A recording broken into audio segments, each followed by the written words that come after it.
Welcome to the Homeschool Mama Self-Care Podcast. I'm Teresa from CapturingTheCharmedLife.com.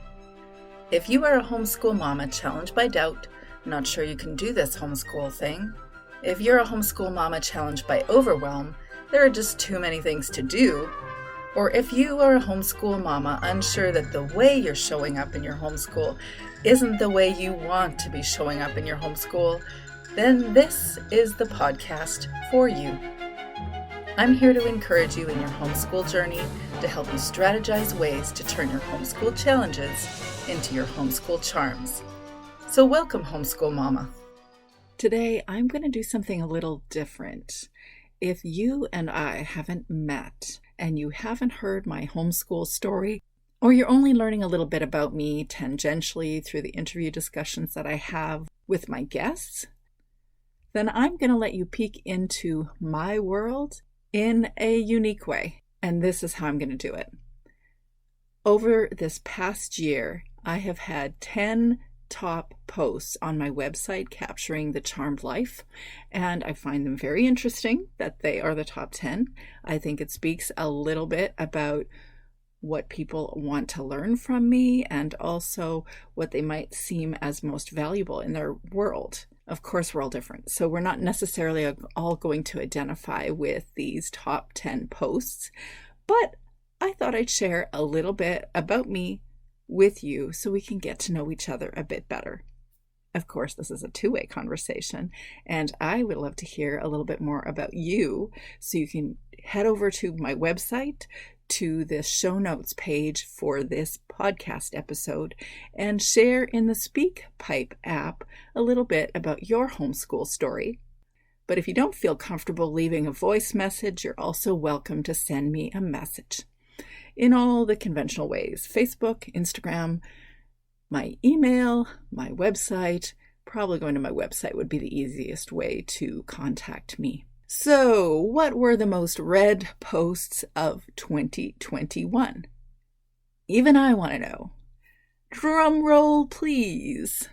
Okay, so as I look back at what 2021 has been in my personal life, in my writing life, in my mentoring life, in my podcasting life, I'm considering what y'all have been most interested in learning from me. And this is what it is. The 10th most popular post is titled, "It's a Homestead Life for Us." This is a story about how we ended up on a homestead. Because not all 6 of our homeschool family members thought living an hour away from town, off-grid, in a 500 square foot cabin was a fabulous idea when I first came up with that idea. My husband reminded me that we'd have 3 teenage girls when we built that off-grid cabin. So actually we didn't. We didn't build an off-grid cabin an hour away from town in a 500 square foot space for all 6 of us. It definitely turned out a whole lot bigger than originally planned, and it's about 15 to 20 minutes outside of town. But every ounce of it has been a dream, an expensive dream, but a beautiful dream that I am so grateful for. And so this last year, we brought to our homestead 3 goats, Clover, Thistle, her daughter Thistle, and a Nubian goat named Poppy. We've already had our Great Pyr puppy brought home about 4 years ago. Boy, was she a handful to learn. In fact, she still is. Her name is Violet. And we have, on and off, around 20 to 30 chickens, backyard laying hens, and 1 rooster of Cluckingham Palace. His name is King Henry. And the Cluckingham princesses all have unique names as well. Summer of 2019, I started a bed and breakfast called the Givery of the Mountains Bed and Breakfast because I love Claude Monet. Givery is his garden. And the blues and the greens are very soothing and comforting to me. Love them. I live in a mountainside home above a river in a lovely, quaint town. And this is the homestead life for us. I'll add that neither my husband nor I grew up on a homestead or farm. I grew up generally in the suburbs, and my husband grew up in a small town with a large garden, but no animals. And he never intended to live this homestead life. That was definitely my idea. In fact, he is a physician, a medical physician at our local hospital. So it's a very different life. And on that note, my background also was nursing. I have a Bachelor of Science in Nursing degree, and I worked for a year before our oldest daughter, who's now 21, arrived in our family. So that is the top 10th post on my website, Capturing the Charm Life. The 9th most popular post is Welcome to Homeschool Mama Self-Care Podcast and Why I Homeschool. Why is this podcast episode so popular? Because it's our homeschool story. It's also the very first podcast episode that I published.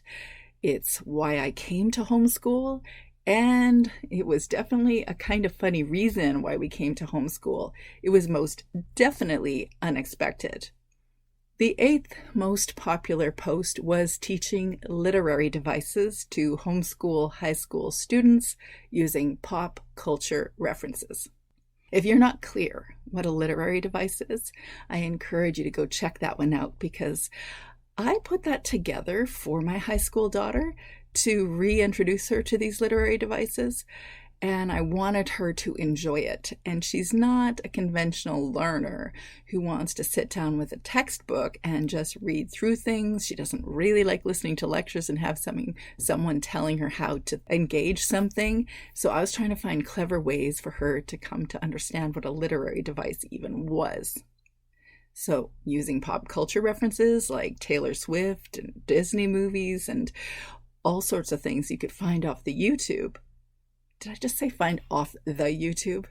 That is so dating me. Or the TikTok. Anyway, I routinely look at this literary device post to refresh what certain literary devices even are. Yes, I'm a writer, but I don't have that stuff memorized. It's like hyperboles and onomatopoeias and personification, and I could keep going, but this particular post is just fun. The 7th most popular post kind of has me in giggles because I really don't understand why it's one of the most popular posts. It is based on a book that I read by Sarah Susanka called The Not So Big House. No, not The Not So Big Life that I'm always talking about. That is an amazing book, a huge book for my life. The Not So Big Life by Sarah Susanka. You can actually hear me interview Sarah, season 1 of this podcast. I was so excited chatting with her. It was completely surreal having a conversation with somebody that had an incredible influence on my life. But this book that she wrote is called The Not So Big House. I went through this book, The Not So Big House, so I could get my ideas on how to build and design a house, which we did. But this particular post is all about variety of ceiling heights, a concept that she shares about in her house design book, The Not So Big House. And it has actually played out to be very true that a variety of ceiling heights really does influence how you experience a space, but it's ceiling heights. So I totally don't get how this post is one of the most popular posts on my website. I continue to marvel at how this singular post has done this well. Are there a whole bunch of homeschool moms looking to build or redesign their homes? I wrote this post and a variety of other posts when I was building and designing this homestead. Okay, so the 6th most popular post on my website is Homeschooling in British Columbia, how to do it, and what are the options. This is a consistently popular post because A, I live in British Columbia, B, it outlines how to do homeschooling in British Columbia, and C, there aren't a lot of homeschool moms writing about homeschooling in British Columbia. But stay posted because homeschooling and previously known as online learning are on the cusp of having some rather interesting changes in the upcoming year. This next Thursday, I'm opening time for new to homeschool or homeschool curious people to explore how to homeschool in British Columbia. So if you hear this before the following Thursday, you are welcome to ask me for a link and I will send you my way, and we'll meet up virtually to discuss all the ins and outs. Okay, so the fifth most popular post is 7 ways Brené Brown rescued me from one of those homeschool days. Now, this is a post that makes sense to me why it was so popular, because Brené Brown, love her, and she had a huge impact on my homeschool 4 years in to my homeschool experience, when I just was really done homeschooling and wanted the yellow bus to stop in front of my house so I could push my kids on it and have a peaceful, restful day. Okay, so I didn't, and there's a lot more to that story. It compelled me to write the book, Homeschool Mama Self-Care, Nurturing the Nurturer, which also compelled me to create this podcast, and it also compelled me to begin mentoring other homeschool moms. So Brené Brown had a huge impact on my homeschool and my life. I'm sure you might be able to say the same.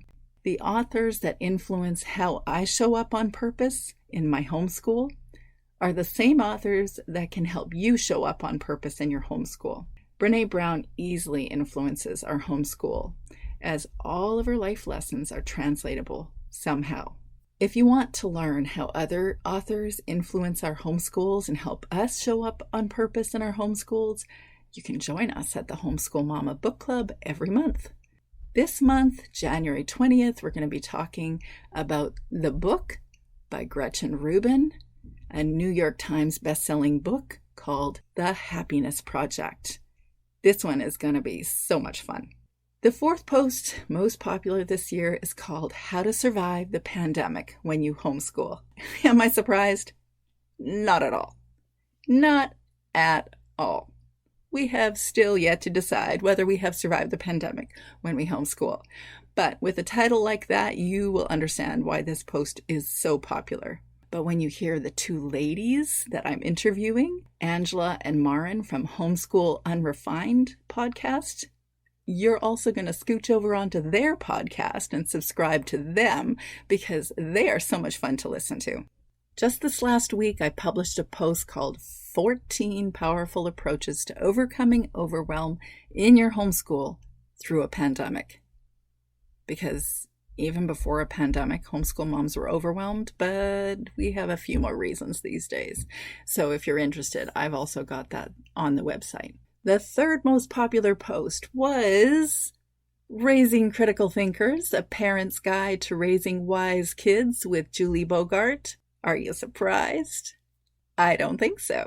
No doubt an interview with Julie Bogart would be one of the most popular posts of my entire year. If you don't already know her, you will love her. You can listen to an interview that I had, my very first interview with her. You'll find a link on the show notes.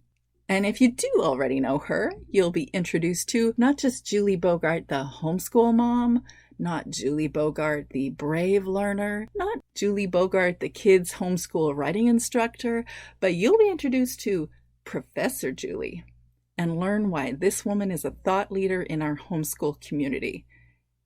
She will help us raise wise kids, and if you listen to that podcast episode, you will know why I think that too.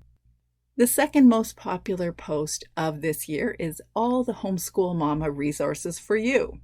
That's what it's called. It's all the Homeschool Mama resources just for you, just as the title suggests. Every downloadable resource that I have available in this post. And the secret password, Christmas gift. Enjoy. And the first most popular post of the entire 2021 year is, drum roll please, a post about how to teach our children solitude. Inspiring words from Maya Angelou. How appropriate. A discussion of Maya Angelou's words being the most popular post on my website. I am so pleased that it is, because this woman has so much wisdom to impart. We rarely experience solitude in our culture, and we hardly know its benefit, so we certainly don't think to teach it to our children. Our Western culture teaches us to love public attention, and naturally our ego appreciates it, until it doesn't get that public attention. Our Western culture teaches us that extroversion is favorable, even necessary, healthy, normal. Our Western culture teaches us that constant activity equals importance, value, purpose. Our Western culture teaches us that we should search for meaning outside of ourselves, preferably in crowds of others. Maya Angelou teaches us about teaching our children how to wield solitude. So if you're interested in any of those posts, you can head on over to www.capturingthecharmedlife.com. I hope you and your kids have a charmed year. I raise my glass to 2022. May it surprise all of us. One might think that the Christmas tree should come down, but it's not dead yet, even though my husband said that maybe we could feed it to the goats, which sounds like an odd thing to do, but if you have goats, you know that they love them. Okay, so I am coming to you live from my great room, and I am not only seeing a beautiful Christmas tree, but I am also seeing my lovely diffuser. Thank you, Kristen Mercer at Mercentials. It is absolutely beautiful, and it smells like cinnamon bark, a hot, spicy fragrance that's said to unlock feelings of abundance. Apparently Violet agrees. That's all I can say. I can say that it really does smell very inviting, and you gotta try this out. So if you'd like to, you can try it by checking out her site, Mercentials, Kristen with Mercer, and Essentials and Essential Oils. I think we've got Violet's vote of confidence.